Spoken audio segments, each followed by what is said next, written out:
आदरणीय सभापति महोदय, आजादी के अमृत महोत्सव में आज जब देश अपने अगले 25 वर्षों की नई यात्रा शुरू कर रहा है, तब देश का नेतृत्व भी एक तरह से एक नए युग के हाथों में है।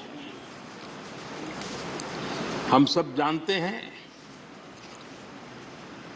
कि इस बार हम एक ऐसी 15 अगस्त मना रहे हैं जब देश के राष्ट्रपति, उपराष्ट्रपति, स्पीकर, प्रधानमंत्री सबके सब वो लोग हैं जो आजाद भारत में पैदा हुए हैं।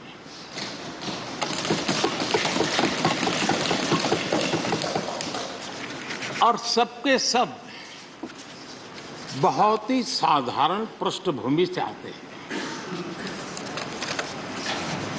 मैं समझता हूं उसका अपना एक सांकेतिक महत्व है, साथ में देश के नए युग का एक प्रतीक भी है। आदरणीय सभापति महोदय, आप तो देश के एक ऐसे उपराष्ट्रपति हैं जिसने अपनी सभी भूमिकाओं में हमेशा युवाओं के लिए काम किया है। आपने सदन में भी हमेशा युवा सांसदों को आगे बढ़ाया, उन्हें प्रोत्साहन दिया। आप लगातार युवाओं के संवाद के लिए यूनिवर्सिटीज और इंस्टीट्यूशंस लगातार जाते रहे हैं। नई पीढ़ी के साथ आपका एक निरंतर कनेक्ट बना हुआ है और युवाओं को आपका मार्गदर्शन भी मिला है और युवा भी आपको मिलने के लिए हमेशा उत्सुक रहे हैं। इन सभी संस्थानों में आपकी लोकप्रियता भी बहुत रही है। मुझे बताया गया कि वाइस प्रेसिडेंट के रूप में आपने सदन के बाहर जो भाषण दिए, उनमें करीब करीब 25% युवाओं के बीच में रहे हैं। ये भी अपने आप में एक बहुत बड़ी बात है।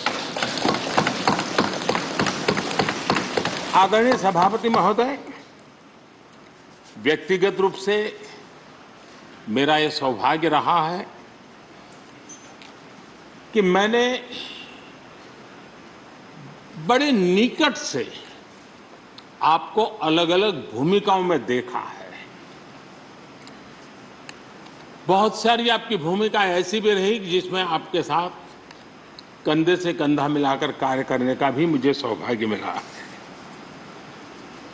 पार्टी कार्यकर्ता के रूप में आपकी वैचारिक प्रतिबद्धता रही हो, एक विधायक के रूप में आपका कामकाज हो, सांसद के रूप में सदन में आपकी सक्रियता हो, भारतीय जनता पार्टी के अध्यक्ष के रूप में आपका सांगठनिक कौशल्य और लीडरशिप की बात हो, कैबिनेट मंत्री के रूप में आपकी मेहनत, नवाचार का आपका प्रयास और उससे प्राप्त सफलताएं देश के लिए बहुत उपकारक रही है, या फिर उपराष्ट्रपति और सदन में के सभापति के रूप में आपकी गरिमा और आपकी निष्ठा। मैंने आपको अलग अलग जिम्मेदारियों में बड़े लगन से काम करते हुए देखा है। आपने कभी भी किसी भी काम को बोझ नहीं माना। आपने हर काम में नए प्राण फूंकने का प्रयास किया है। आपका जज्बा, आपकी लगन हम लोगों ने निरंतर देखी है। मैं इस सदन के जरिए प्रत्येक माननीय सांसद और देश के हर युवा से कहना चाहूंगा कि वो समाज, देश और लोकतंत्र के बारे में आपसे बहुत कुछ सीख सकते हैं।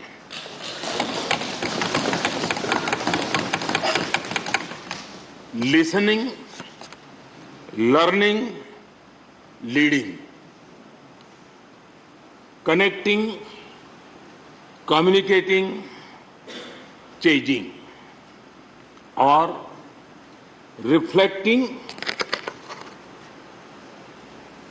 रिकनेक्टिंग जैसी किताबें आपके बारे में बहुत कुछ बताती हैं। आपके ये अनुभव हमारे युवाओं को गाइड करेंगे और लोकतंत्र को मजबूत करेंगे। आदरणीय राष्ट्रपति महोदय, आपकी किताबों का जिक्र मैंने इसलिए किया क्योंकि उनके टाइटल में आपकी वो शब्द प्रतिभा झलकती है जिसके लिए आप जाने जाते हैं।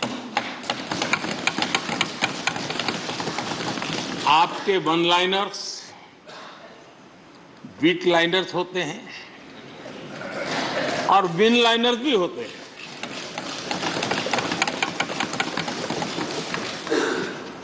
यानी उसके बाद कुछ और कहने की जरूरत ही नहीं रह जाती। Your each word is heard, preferred and revered and never countered.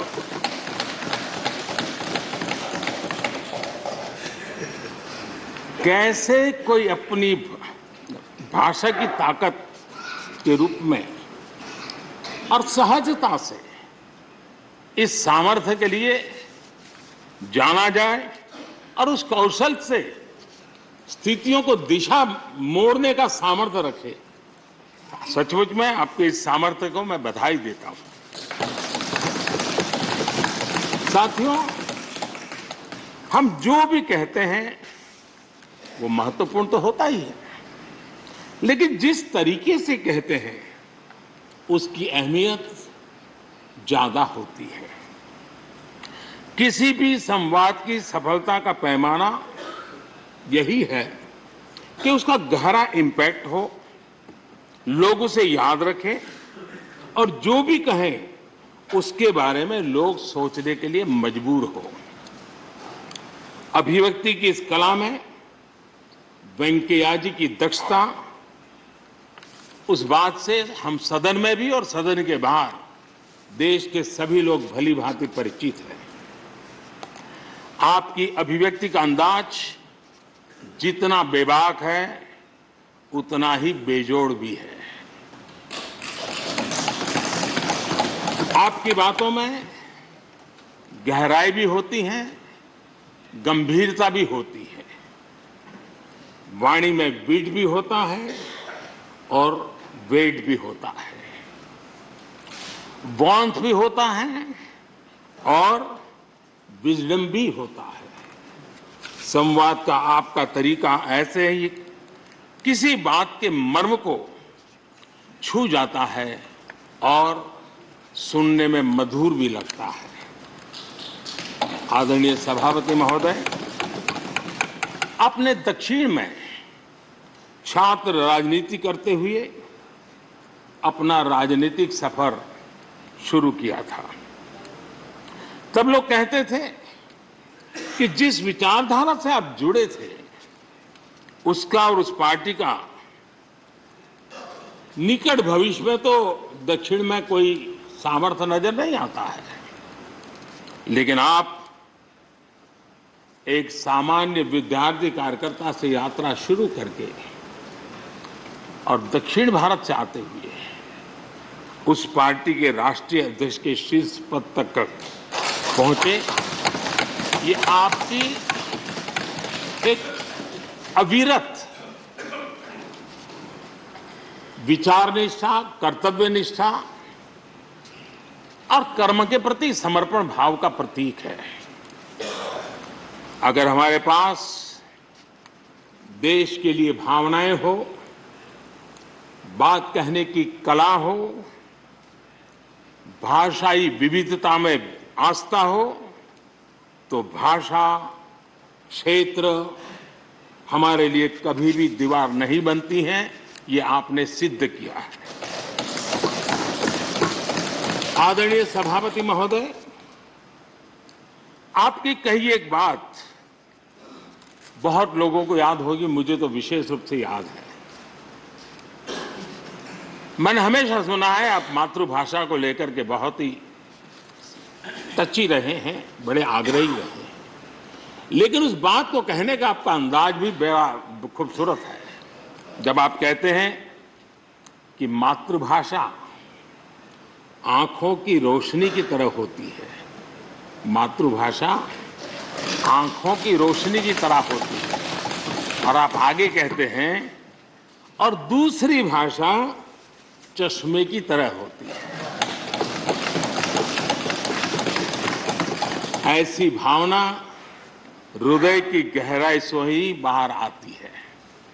Venkaiah जी की मौजूदगी में सदन की कार्रवाई के दौरान हर भारतीय भाषा को विशिष्ट अहमियत दी गई है। आपने सदन में सभी भारतीय भाषाओं को आगे बढ़ाने के लिए काम किया। सदन में हमारी सभी 22 शेड्यूल लैंग्वेज में कोई भी माननीय सदस्य बोल सकता है, उसका इंतजाम आपने किया। आपकी ये प्रतिभा, आपकी ये निष्ठा आगे भी सदन के लिए एक गाइड के रूप में हमेशा हमेशा काम करेगी। कैसे संसदीय और शिष्ट तरीके से भाषा की मर्यादा में कोई भी अपनी बात प्रभावी ढंग से कह सकता है, इसके लिए आप प्रेरणा पुंज बने रहेंगे। आदरणीय सभापति महोदय, आपकी नेतृत्व क्षमता, आपके अनुशासन ने इस सदन की प्रतिबद्धता और प्रोडक्टिविटी को नई ऊंचाई दी है। आपके कार्यकाल के वर्षों में राज्यसभा की प्रोडक्टिविटी 70% बढ़ी है। सदन में सदस्यों की उपस्थिति बढ़ी है। इस दौरान करीब करीब 177 बिल पास हुए या उन पर चर्चा हुई, जो अपने आप में कीर्तिमान है। आपके मार्गदर्शन में ऐसे कितने ही कानून बने हैं जो आधुनिक भारत की संकल्पना को साकार कर रहे हैं। आपने कितने ही ऐसे निर्णय लिए हैं जो अपर हाउस की अपवर्ड जर्नी के लिए याद किए जाएंगे। सचिवालय के काम में और अधिक एफिशिएंसी लाने के लिए भी आपने एक समिति का भी गठन किया। इसी तरह राज्यसभा सचिवालय को सुव्यवस्थित करना, इंफॉर्मेशन टेक्नोलॉजी को बढ़ावा देना, पेपरलेस काम के लिए ई ऑफिस सिस्टम को लागू करना, आपके ऐसे कितने ही काम हैं जिनके जरिए उच्च सदन को एक नई ऊंचाई मिली है। आदरणीय सभापति महोदय, हमारे यहां शास्त्रों में कहा गया है, न सा सभा यत्र न सन्ति वृद्धा न ते ये न वदन्ति धर्मम। अर्थात जिस सभा में अनुभवी लोग होते हैं वही सभा होती है, और अनुभव लोग वही है जो धर्म यानी कर्तव्य की सीख दें। आपने मार्गदर्शन में राज्यसभा ने इन मानकों को पूरी गुणवत्ता से पूरा किया है। आप माननीय सदस्यों को निर्देश भी देते थे और उन्हें अपने अनुभवों का लाभ भी देते थे, और अनुशासन को ध्यान में रखते हुए प्यार से डांटते भी थे। मुझे विश्वास है कि किसी भी सदस्य ने आपके किसी भी शब्द को कभी अन्यथा नहीं लिया। ये पूंजी तब पैदा होती है जब व्यक्तिगत जीवन में आप उन आदर्शों और मानकों का पालन करते हैं। आपने हमेशा इस बात पर बल दिया कि संसद में व्यवधान एक सीमा के बाद सदन की अवमानना के बराबर होता है। मैं आपके इन मानकों में लोकतंत्र की परिपक्वता को देखता हूं। पहले समझा जाता था कि अगर सदन में चर्चा के दौरान शोरगुल होने लगे तो कार्यवाही को स्थगित कर दिया जाता है, लेकिन आपने संवाद, संपर्क और समन्वय के जरिए न सिर्फ सदन को संचालित किया बल्कि उसे प्रोडक्टिव भी बनाया। सदन की कार्यवाही के दौरान जब सदस्यों के बीच कभी टकराव की परिस्थिति पैदा होती थी तो आपसे बार बार सुनने को मिलता था, let the government propose, let the opposition oppose and let the house dispose. इस सदन को दूसरे सदन से आए विधेयकों पर निश्चित रूप से सहमति या असहमति का अधिकार है। यह सदन उन्हें पास कर सकता है, रिजेक्ट कर सकता है या अमेंड कर सकता है, पर उन्हें रोकने की, बाधित करने की परिकल्पना हमारे लोकतंत्र में नहीं है। आदरणीय सभापति महोदय, हमारी तमाम सहमतियों और असहमतियों के बावजूद आज आपको विदाई देने के लिए सदन के सभी सदस्य एक साथ उपस्थित हैं। यही हमारे लोकतंत्र की खूबसूरती है। ये आपके लिए इस सदन के सम्मान का उदाहरण है। मैं आशा करता हूं कि आपके कार्य, आपके अनुभव आगे सभी सदस्यों को जरूर प्रेरणा देंगे। अपने विशिष्ट तरीके से आपने सदन चलाने के लिए ऐसे मानदंड स्थापित किए हैं जो आगे इस पद पर आसीन होने वालों को प्रेरित करते रहेंगे।